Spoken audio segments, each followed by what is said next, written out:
Hello everyone. हम पढ़ रहे थे केमिस्ट्री क्लास 9th का chapter number 1 matter in our surroundings. अभी हमें इसका लास्ट टॉपिक ख़त्म करना है जो है सब्लिमेशन, और ऐसे ही छोटे मोटे टॉपिक्स हैं factor affecting evaporation and matter की दो एक्स्ट्रा स्टेट्स।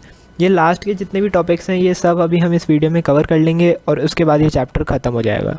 ठीक है, इस चैप्टर को ख़त्म करने के बाद चैप्टर नंबर 3 स्टार्ट करने से पहले मैं 1 और 2 के NCERT क्वेश्चंस करवाऊँगा। ठीक है, चैप्टर 3 उसके बाद स्टार्ट करेंगे। तो अभी स्टार्ट करते हैं सबसे पहले सब्लिमेशन। सब्लिमेशन क्या होता है? The changing of solid directly into vapours on heating and of vapours into solid on cooling is known as sublimation. वैसे तो चैप्टर 2 में ही पढ़ा है, बट यहाँ पे मैंने बता दिया है कि सब्लिमेशन क्या होता है कि जब सॉलिड डायरेक्टली गैस में चेंज हो जाता है या वेपर्स में चेंज हो जाता है हीट करने पे, और गैस से सीधा सॉलिड स्टेट में चेंज हो जाता है कूल करने पे, मतलब जो लिक्विड स्टेट है बीच में वो पार्टिसिपेट नहीं करती, उसको हम कहते हैं sublimation.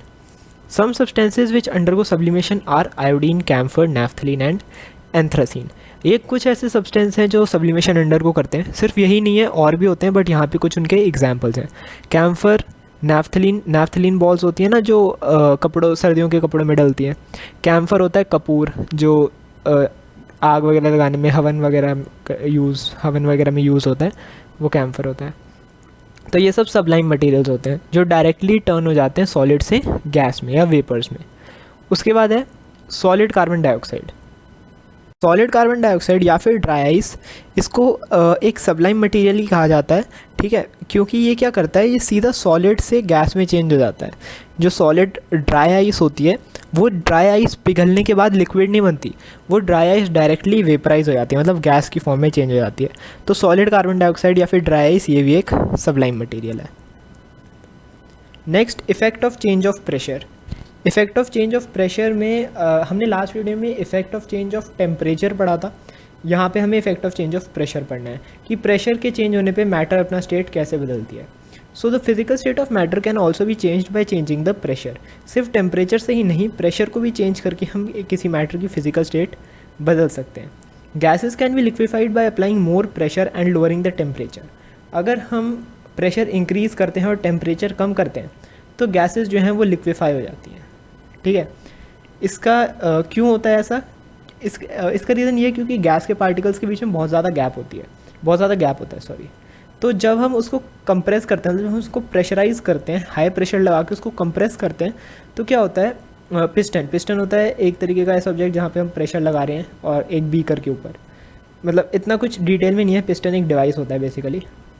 Then it's particle come closer. तो पिस्टन में जब हम हाई प्रेशर अप्लाई करते हैं तो क्या होता है कि उसके जो पार्टिकल्स होते हैं बहुत क्लोज आ जाते हैं। मैं आपको यहाँ पे एक बार बना के दिखा देता हूँ पिस्टन किस तरीके से होता है।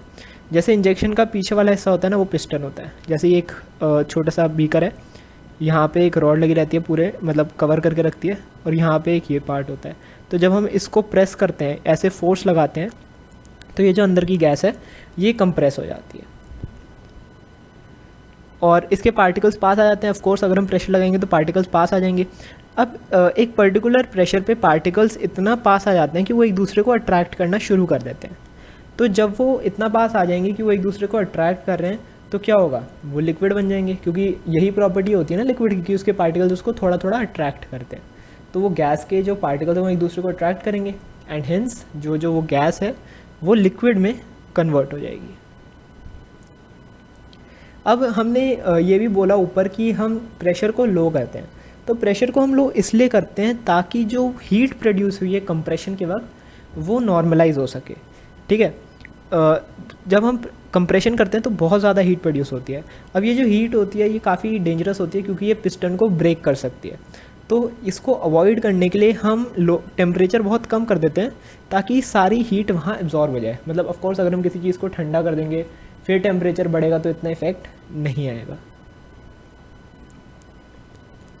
उसके बाद जो सॉलिड कार्बन डाइऑक्साइड होती है वो भी बहुत हाई प्रेशर के अंदर स्टोर करी जाती है, क्योंकि लोअर करने पे solid CO2 directly carbon dioxide gas में चेंज हो जाएगी।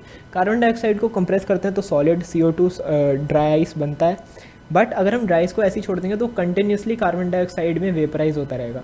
इसलिए हम उसे कंटिन्यूसली हाई प्रेशर वाले एरिया में रखते हैं।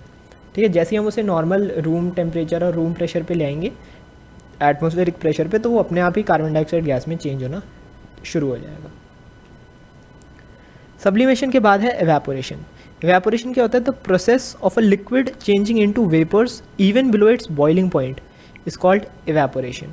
उसके बॉइलिंग पॉइंट से कम पे जब कोई लिक्विड वेपर्स में चेंज होना शुरू हो जाता है तो उसको हम कहते हैं इवेपोरेशन, ठीक है। और इवेपोरेशन होने के लिए लेटेंट हीट ऑफ वेपराइजेशन का होना ज़रूरी है। जैसे वाटर है, वाटर को हमें इतनी लेटेंट हीट देनी पड़ेगी जितनी उसको रिक्वायर्ड है ताकि वो इवेपोरेट हो सके, इवेपोरेट होकर वाटर वेपर्स बन सके। और यहाँ पे even below its boiling point का मतलब यह है कि जैसे वाटर का बॉइलिंग पॉइंट 100 डिग्री सेल्सियस है, तो 100 डिग्री सेल्सियस से थोड़ा पहले भी उसके ऊपर आपने देखा होगा गर्म पानी, चाहे वो 100 डिग्री सेल्सियस ना हुआ हो, पर फिर भी उसके ऊपर थोड़े से हमें वेपर्स दिखते हैं। तो वो यही होता है इवेपोरेशन, कि बॉइलिंग पॉइंट से थोड़े से कम पे ही वाटर जो है वो इवेपोरेट हो रहा है। 100 डिग्री सेल्सियस ज़रूरी नहीं है। उसके बाद है फैक्टर्स अफेक्टिंग इवेपोरेशन। ये थोड़ा इंपॉर्टेंट है। अब फैक्टर्स जो इवेपोरेशन को इफेक्ट करते हैं वो है सबसे पहले टेम्परेचर। रेट ऑफ इवेपोरेशन बढ़ता है जैसे जैसे टेम्परेचर बढ़ता है। When the temperature of a liquid is increased, then kinetic energy of the particle increases and they go into vapor state। क्या हमने पहले भी पढ़ा ये वाला कि टेम्परेचर बढ़ाते हैं तो क्या होता है? काइनेटिक एनर्जी इंक्रीज़ होती है। अब काइनेटिक एनर्जी इंक्रीज़ होगी तो पार्टिकल्स मूव करेंगे, पार्टिकल्स दूर दूर जाएंगे एक दूसरे से, फोर्स ऑफ अट्रैक्शन को ब्रेक कर देंगे और हेंस वो गैस में चेंज हो जाएंगे, वेपर स्टेट में आ जाएंगे। टेम्परेचर के बाद है सरफेस एरिया। अब देखो जितना ज़्यादा सरफेस एरिया होगा उतना ज़्यादा उन पार्टिकल्स को चांस मिलेगा एस्केप करने का।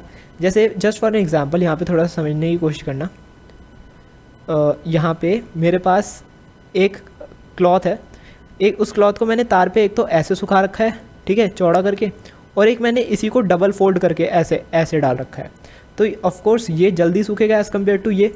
क्यों? क्योंकि यहाँ पे पार्टिकल सिर्फ एक ही लेयर में प्रेजेंट है।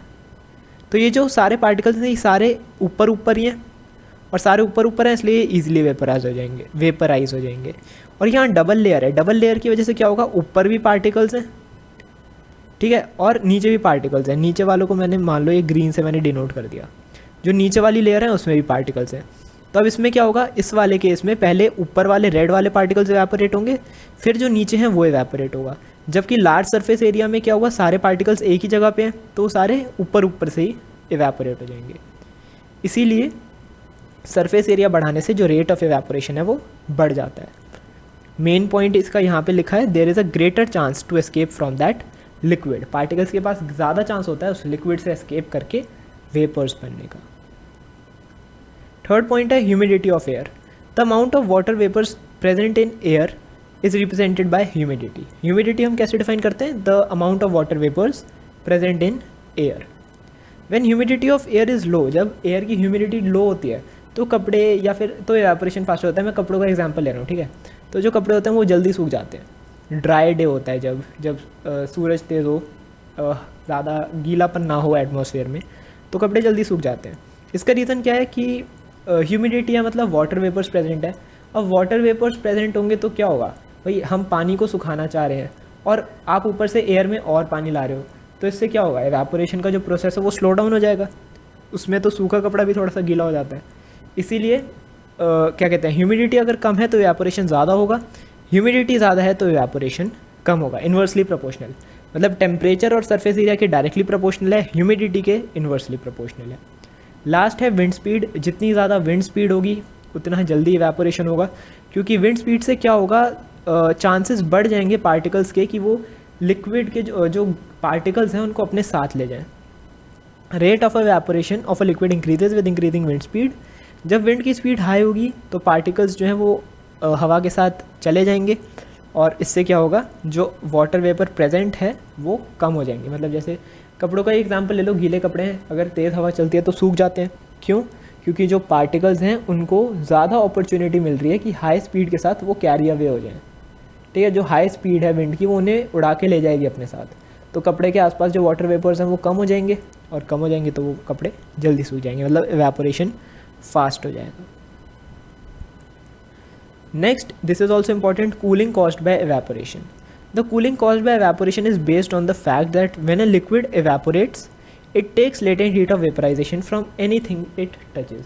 इसका मतलब ये है कि देखो जहाँ भी इवेपोरेशन होती है वहाँ पे क्या होता है? कूलिंग होती है। ये तो फैक्ट है कि कूलिंग होती है। अब वो कूलिंग क्यों होती है? क्योंकि इवेपोरेशन के लिए वो सब्सटेंस वहाँ से लेटेंट हीट ले लेता है।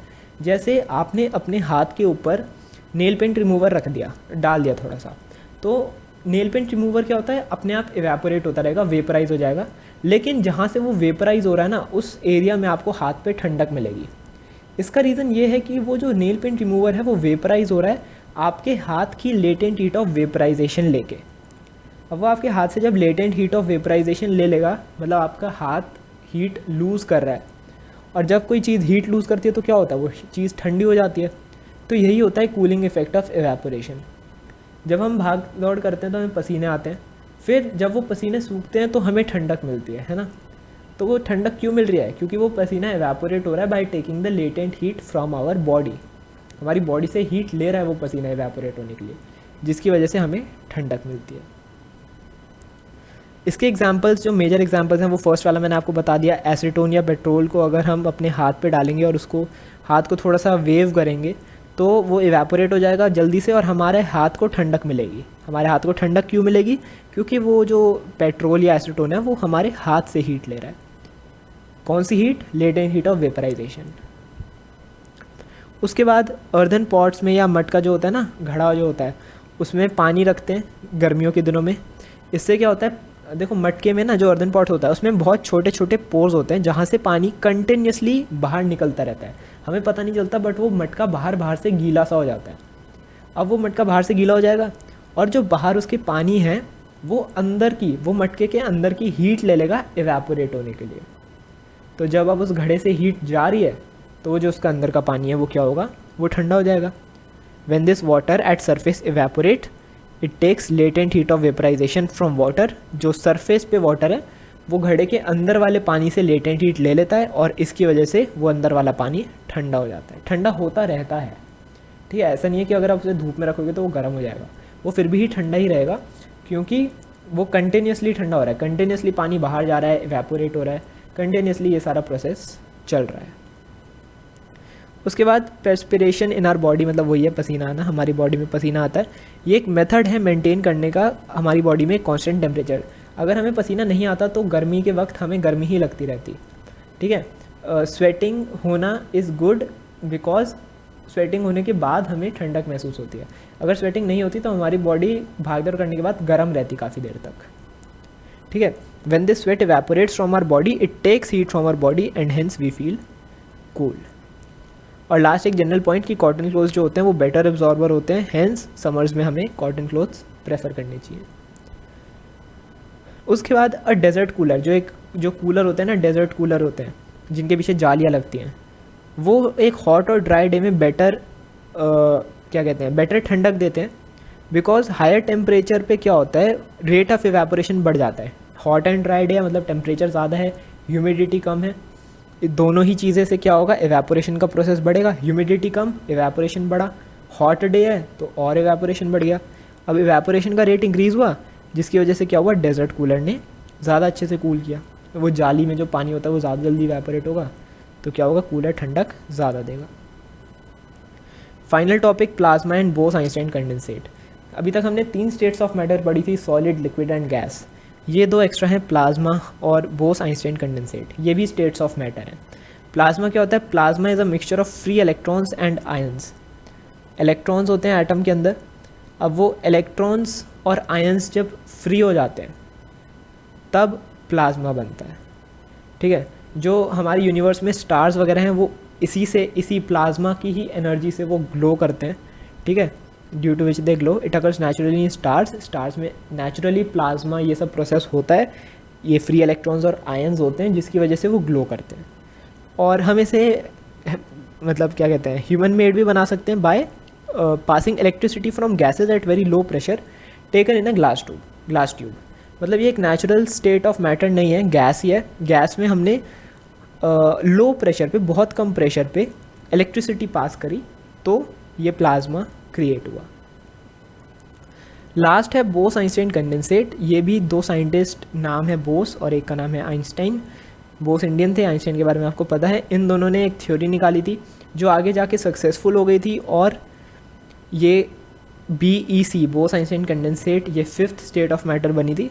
और ये अचीव करी जाती है, मतलब ये कैसे बनाई जाती है अर्थ पे, by cooling a gas of extremely low density to super low temperature. मतलब एक गैस है उसकी डेंसिटी बहुत ज़्यादा कम है और उसको हमने बहुत ज़्यादा लो टेम्परेचर पे -1100 डिग्रीज इतने कम टेम्परेचर पे हमने उस गैस को रखा, तो बोस-आइंस्टाइन कंडेंसेट बन गया। तो ये जो लास्ट में मैंने प्लाज्मा और BEC बताया, ये इतना इंपॉर्टेंट नहीं है, तो इनको तो बस एक बार पढ़ लेना। बाकी ऊपर के जो इस वीडियो में अभी ऊपर के टॉपिक्स थे ना, वो काफ़ी इंपॉर्टेंट थे, उन पे क्वेश्चन कंफर्म बनता है। वो डेजर्ट कूलर वाला, कपड़ों वाला, ठीक है, स्वेटिंग वाला, वो सारे इंपॉर्टेंट है, तो उनको याद कर लेना। इसी के साथ ये चैप्टर ख़त्म हो गया है। अब हम चैप्टर 1 और 2 के NCERT क्वेश्चंस स्टार्ट करेंगे।